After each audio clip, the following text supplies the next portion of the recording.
कृष्णमूर्ति से किसी ने पूछा, ईश्वर को पाने का सरलतम मार्ग कौन सा है? कृष्णमूर्ति: मुझे लगता है कि कोई सरल मार्ग नहीं है, क्योंकि ईश्वर को पाना अत्यंत कठिन, अत्यधिक श्रम साध्य बात है।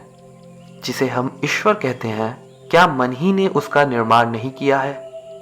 आप जानते ही हैं कि मन क्या होता है।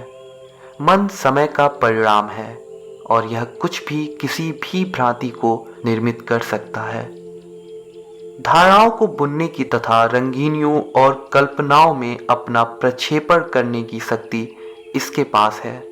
यह निरंतर संचय, काट छाट और चयन करता रहता है।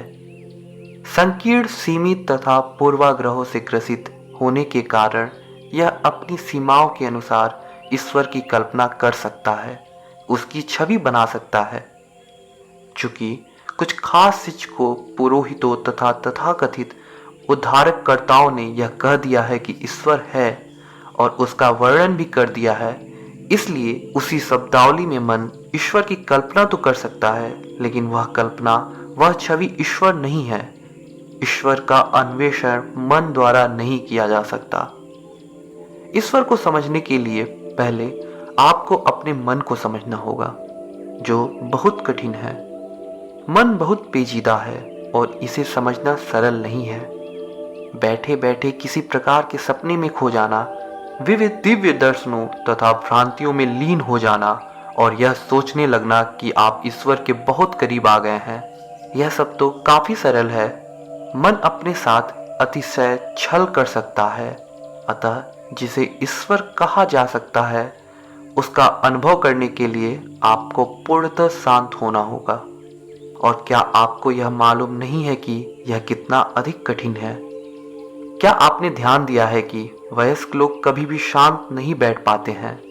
वे किस तरह बेचैन रहते हैं, पैर की उंगलियां हिलाते रहते हैं, हाथों को डुलाते रहते हैं। शारीरिक रूप से ही निश्चल बैठ पाना कितना दुस्साध्य है। मन का निश्चल होना तो और भी कितना अधिक कठिन है। आप किसी गुरु का अनुगमन कर सकते हैं और अपने मन को शांत होने के लिए बाध्य कर सकते हैं, पर आपका मन वस्तुतः शांत नहीं होता। यह अब भी बेचैन होता है, जैसे कि किसी बच्चे को कोने में खड़ा कर दिया गया हो। बिना किसी जोर जबरदस्ती के पूर्णतः मौन होना मन की एक महान कला है। केवल तभी उसकी अनुभूति हो पाने की संभावना होती है, जिसे ईश्वर कहा जा सकता है।